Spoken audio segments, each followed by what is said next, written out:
All right, so here we go. So thanks for coming in here today. As was just sort of previewed, we're going to be talking about what sets us apart. And we're going to be taking a look at industries versus infrastructure as differentiators for technique abuse and threat prevalence. I'm Brian Donahue, Principal Security Specialist at Red Canary. And I'm Alex Berninger, the Senior Intel Manager at Red Canary. So here's the agenda that we're going to go over. First, we're going to go over our main thesis. Then we'll look at the data that we have at Red Canary with a little bit of that background information. Then we'll zoom out, look at what we found from that data, what that data is telling us about technique prevalence across industries. And then we'll zoom in and look at a couple key industries and see if there's any anomalies or anything interesting that we can see in those industries. And then finally, we'll do a little bit of Velociraptor, pontificating about what does the question, does your industry matter, really mean? So our main thesis is that your industry mostly doesn't matter insofar as the types of threats and techniques you're likely to face. So a core tenet of threat intelligence has always been this idea that different threats affect different industries. And to some extent, that's always going to be true in some cases. Cyber espionage actors are only going to have a specific target set, and they're going to go after that target set aggressively. There's also been ransomware actors that have specifically stated that they like to go after certain industries because they think those industries are more likely to pay, like utilities or hospitals. And conversely, some ransomware actors have said that they don't like to go after those industries because of some moral reason, or perhaps because they're watching what the law enforcement actions are and they want to make sure that they stay under the radar. However, we looked at our data from a lot of different lenses, and Brian's going to go over that a little bit later. But what we found is that your organization doesn't really matter that much. Do you want to go? Okay, you're good. And that's really because what we found across our industry data is that the same small set of 10 to 20 techniques are prevalent across industries, and regardless of those industries. And so what we really find is that most threats that we're detecting are opportunistic. So if it's not your industry, then what does matter? Your network configuration, IT hygiene, the data that you have and how you store it, and the systems that you use are all going to be more important in understanding your exposure to risk than your industry. But of course, your network configuration is oftentimes derivative of your industry. An investment company's network is going to look a lot different than a utilities network that has a lot of OT, or a retail network that has a lot of point of sale systems. So it really comes down to looking at the tools you use, the infrastructure that you have, and understanding what threats go after those specific features.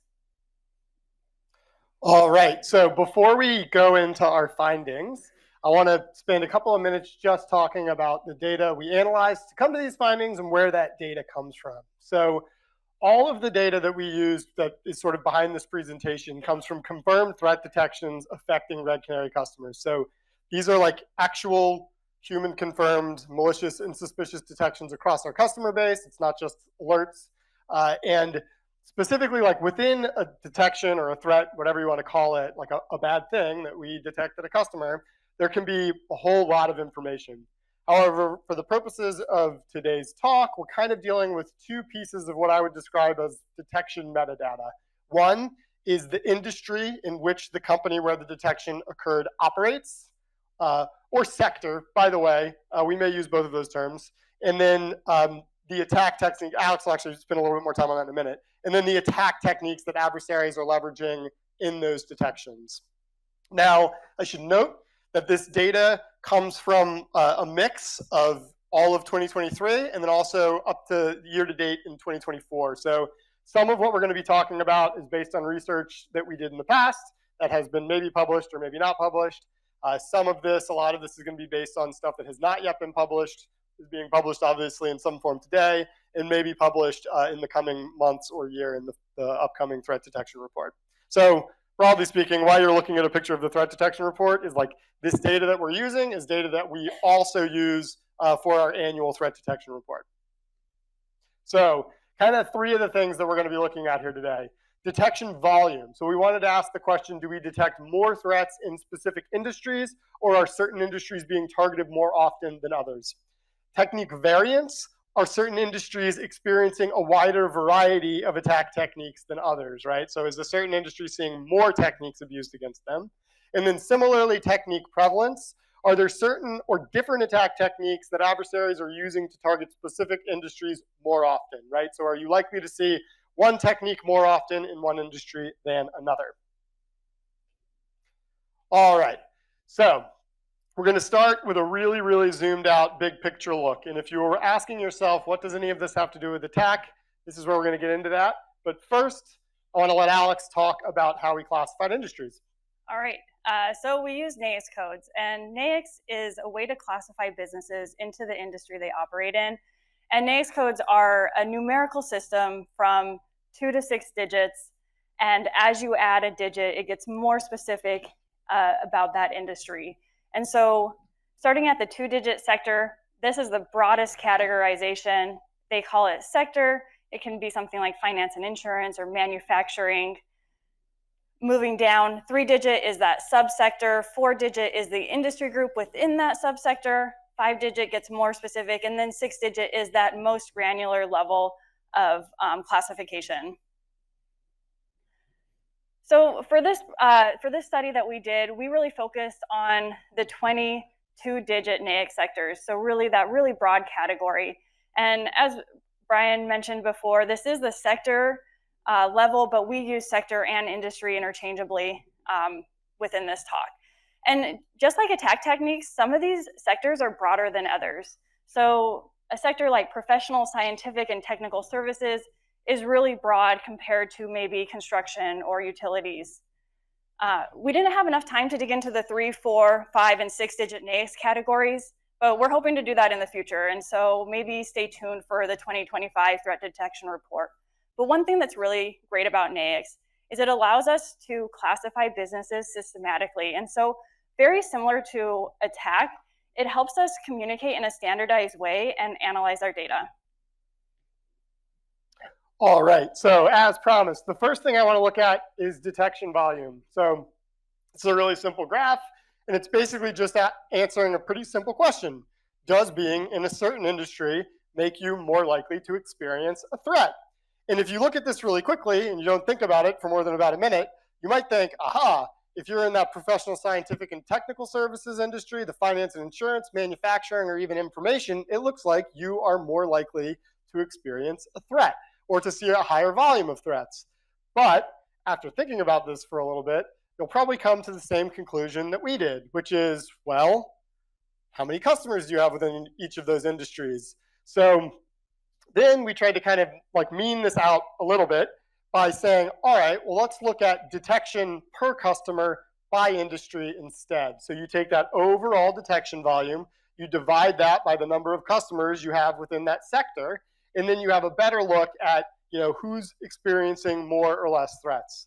However, this doesn't really stand up to much scrutiny either, because anybody who's worked for a vendor that's doing security for customers across sectors will probably realize pretty quickly that if you've got more large customers in a given sector, then that's going to kind of skew this number as well. So really what we became interested in is understanding the percentage of enterprise customers that we had across each of these industries. So enterprise customers in our tracking methodology are those organizations that have 4,000 or more employees. So basically what this tells us, if we compare these, I wanted to go backwards, I'm doing some advanced sliding here.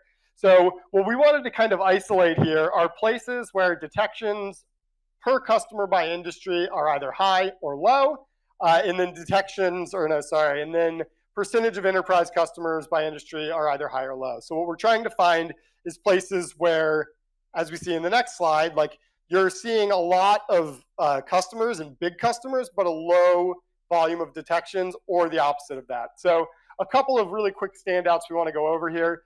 The information sector is kind of our model here, right? Lots of big customers, lots of detections. This stands to reason. Bigger companies, by and large, probably detect more threats and experience higher volumes of threats than smaller ones. Now, For wholesale trade, we didn't have so many big customers, but we had lots of detections. I wish I had something interesting to tell you about that, but I don't, right? It's an interesting anomaly. It stands out in the data. It's possible that we have tons and tons of small customers, and on balance, we're kind of protecting the same number of things. It's possible there's something about the wholesale trade industry, maybe not. And then finance and insurance was kind of on the opposite side of that spectrum, where we were seeing lots and lots of big customers, but relatively low detection volume. And we think this is plausibly because finance and insurance companies have really strict compliance regulations placed upon them. So they are regulated very heavily by the government, which forces them to do certain things. We're going to talk about that a little bit more in a moment. But let's dive really specifically into attack techniques here. So the three tables you're seeing right here are our overall top 10 techniques from that annual report. So a big component of our annual threat detection report is we kind of start with a list of the most prevalent MITRE attack techniques that we're seeing each year, and then we analyze and offer a bunch of guidance on those. We're just looking at the lists right now. So anything you see here in red means that it's showed up in more than 1 year on this list.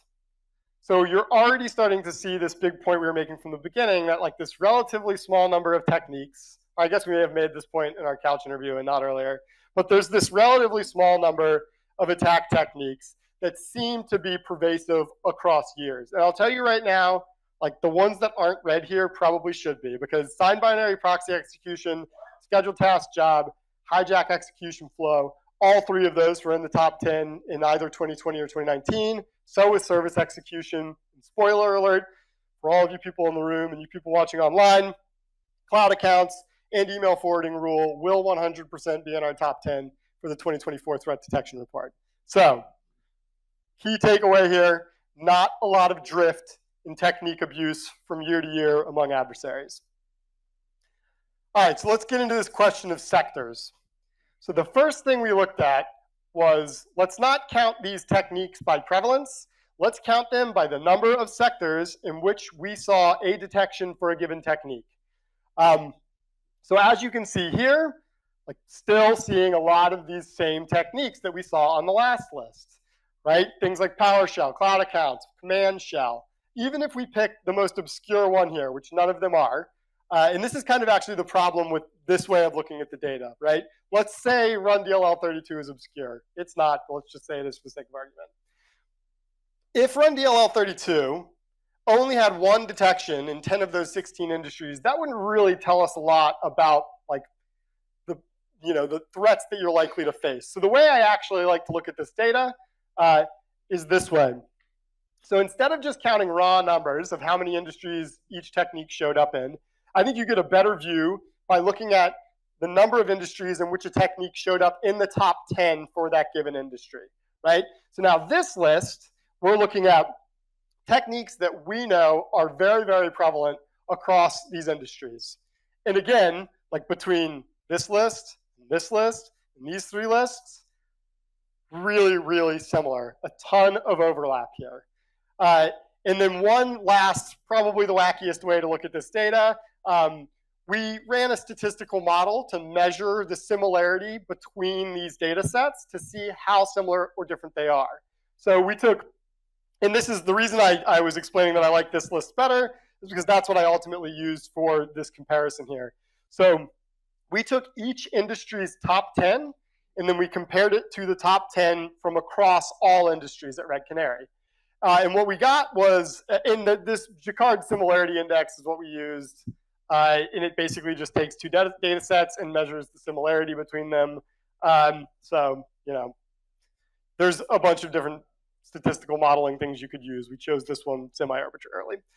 So anyway, on the low end, these industries were 20% similar to the overall top 10 list. On the high end, they were 60%. For fun, I also took the entire list for each industry and compared it to the entire list for across Red Canary, and these ranged from 8 to 42% common. So you might say 8% or 20%, that's not that similar, but there's 638 techniques. If you took a random sampling of those techniques, you probably wouldn't get these sorts of similarity numbers, right? So no matter what industry you're in, you are going to be in some way similar to the aggregate of all of these industries. And also, I didn't have space to put this on the slides, but I did compare all of the industries to one another, and they were all very similar as well. Pretty similar findings if you just take each industry, compare it to every other industry.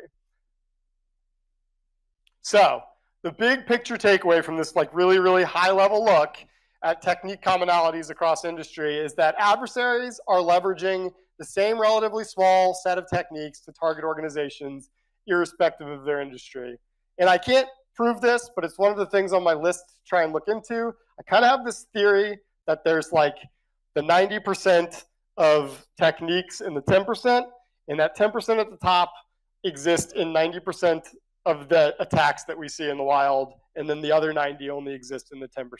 So for anyone out there who's collecting data like this, I'd love to chat about that, because I'd love to figure out what that breakdown is in terms of technique commonality and the number of attacks that they show up in. All right, so let's zoom into a couple of key industries and see if we can find anything anomalous, any assessments that we can make about those industries.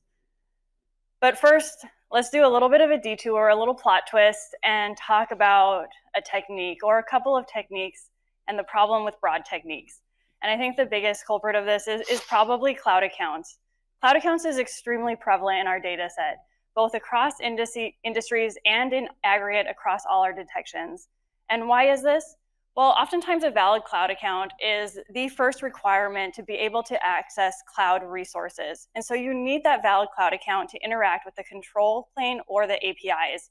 And so it ends up being this catch-all for all cloud compromises. It's basically the endpoint equivalent of having a technique code that uses computer. You have to use a computer to access the endpoint. You have to have a valid cloud account to access the cloud. But of course, there's other broad techniques. PowerShell, Windows Command Shell, the T1059s, those can do a lot of different activities on the endpoint. Malicious file, it doesn't specify what kind of malicious file, what's the end game of that malicious file. And I'd be willing to bet if you look at our top 10 and queried the audience of, is this a broad technique or is it a not broad technique, most of you would say that most of those are going to be pretty broad techniques. So thanks for taking that little detour. Let's get back into industries. And the first one that we're going to look at is educational services. And so this one we're talking about schools, universities. And one thing that we saw here is about 55% of their detections are email forwarding or email hiding rules.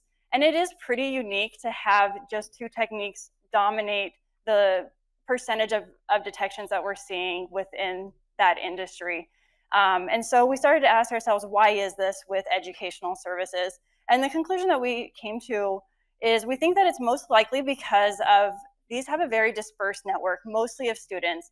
And so even though we're not monitoring the students' computers, they're still operating as part of the same network and part of the same business that the staff machines that we are monitoring are in. So you can easily imagine a scenario where there's a student computer that's already been compromised. They're communicating with the staff, with their professors, and that's where these techniques really start to come to play.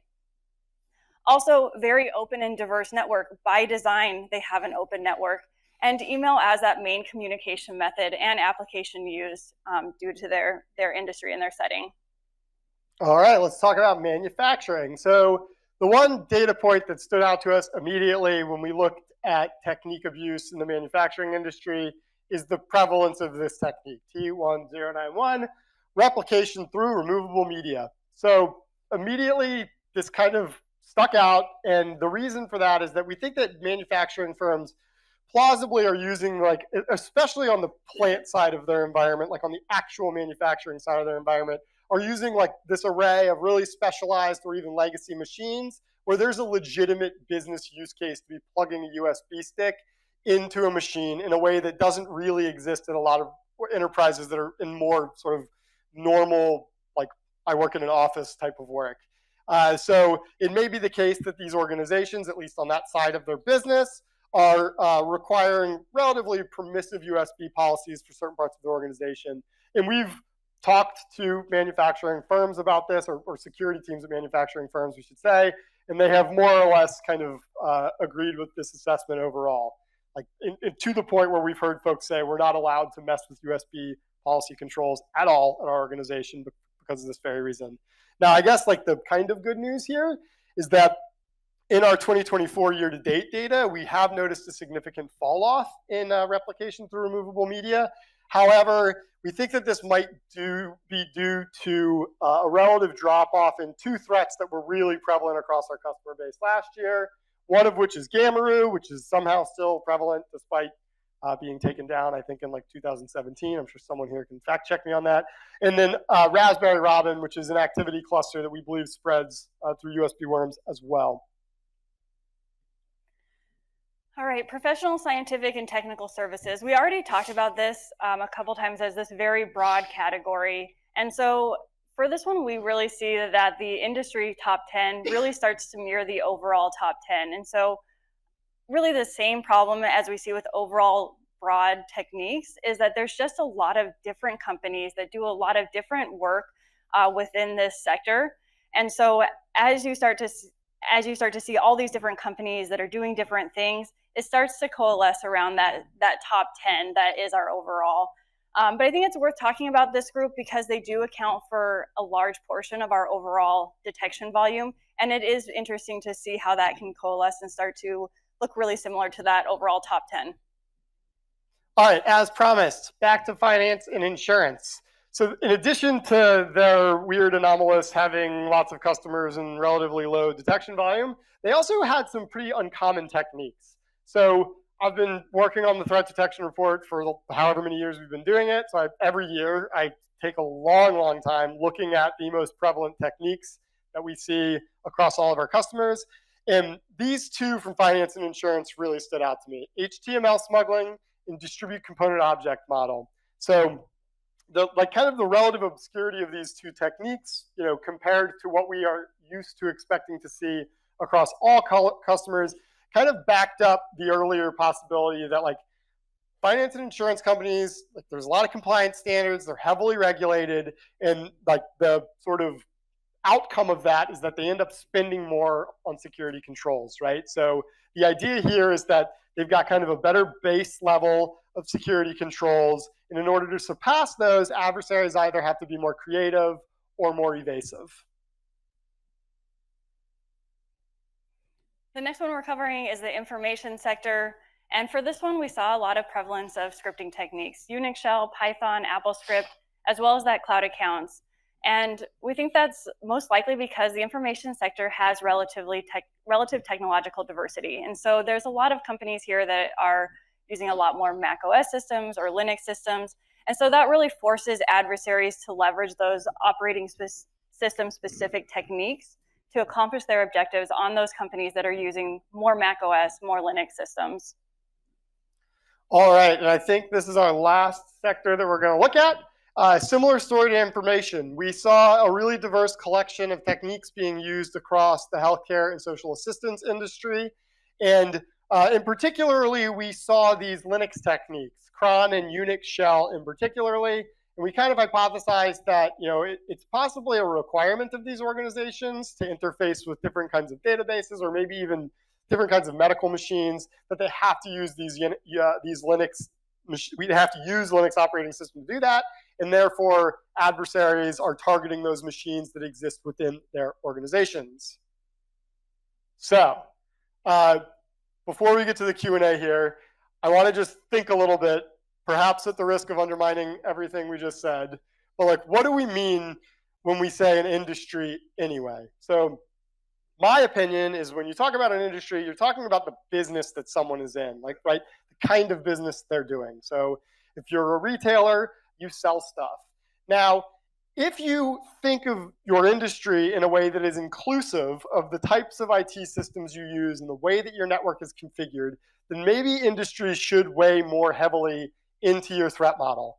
However, if you are going to include all of these things, our key suggestion to you from this talk is think more about the kinds of IT systems you use, the way your network is configured, and think less about the kind of business you are in, because I think that adversaries ultimately target your systems and your data.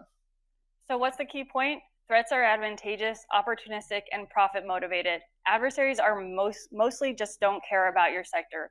Of course, if you have a unique network configuration, you're going to see unique techniques. So just like Brian said, really thinking about your tech stack, the communication methods that you use will really help understand the additional risk exposure that you'll have. That's all we got. Some of what we just talked about, you can see in that link. Excellent job, excellent discussion. I love data-driven stuff, so that was excellent all around. I'm going to commandeer the floor for a second because there is a lively discussion going on in Slack right now about sort of flipping this on its head. That, you know, if you show me a company's tech stack, can I guess what business they're in? And wondering, like, are we seeing some of this commonality because we're seeing some commonality in how tech stacks are emerging in different organizations? And that's basically allowing adversaries to, instead of having to specialize, that they just have like a generalized footprint of cloud installs or Windows environments or whatever to target. I'm curious your thoughts on that. I have an answer prepared. I think that most organizations, if you were to play that game, are going to fall into a very similar looking amorphous organization that's using Windows endpoints, that's using the same SaaS applications, the same cloud service providers, and there's going to be almost no differentiating them at that level. Like, I think most differentiation for industry happens on the fringes, but okay. You know, I accept that I could be wrong about that. No, and that makes sense for things like the manufacturing example, for the finance and similar examples or whatever. So that's a really good point. Question from the audience, right in front. So with the statistics at the beginning, is there any kind of detection bias or survivorship bias that you guys account for when looking at the different attack types that you guys are finding? So question about survivorship bias and a visibility bias that exists in terms of the findings. That's a tough one. So yeah, I think that's an interesting one, and it was something that we started to look at, of really where the technique detections that we are seeing across the industries, how they map to our overall detections, and we couldn't. I think I originally thought, like, I had a thesis that it's all probably going to be near the front of the attack chain, because that's oftentimes what we see. But when we actually like mapped it across the tactics, it wasn't very clear. So I think there needs to be a little bit more research done there, and something we're thinking about looking into for next year. Yeah, agreed. Okay, probably hand one more. Let's go all the way in the back, and I will repeat this question.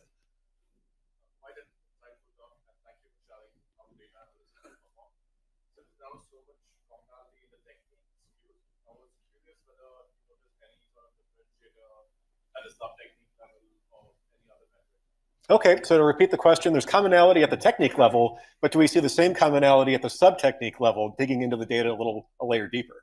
So confusingly, we don't differentiate between techniques and sub-techniques. Well, we do, but sometimes we're seeing activity and we're like, I don't know what sub-technique it is, so we just map it to the technique. So we list them all together. And most of the time, we're mostly looking at sub-techniques. Sometimes a parent technique will slip in there. Or if a parent technique has no sub-techniques, obviously that will slip in there as well. Okay, can maybe squeeze one really, really quick one in. Like a couple of second question, got to get it out real fast. Yep, go ahead.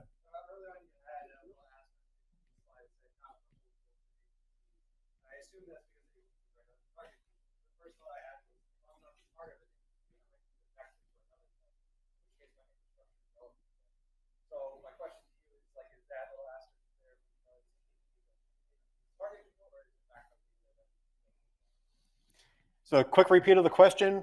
APTs were somewhat excluded for this, but APTs are known to use opportunistic infrastructure for follow-on targeting. How does that fit in? Yeah, I think from my perspective, the reason that APTs were the asterisk or caveated there is because they do have a specific target set, and if they're going to use you as a target for follow-on activity, then you're still within their target set. But I think that across the landscape, we're seeing a lot more convergence between what the cybercrime actors are doing and the espionage actors. They're finding the same techniques work, regardless of what their end goal is. And so a lot of those, regardless, they'll use those same techniques. Okay, thanks very much. Thank you, everybody. Yeah.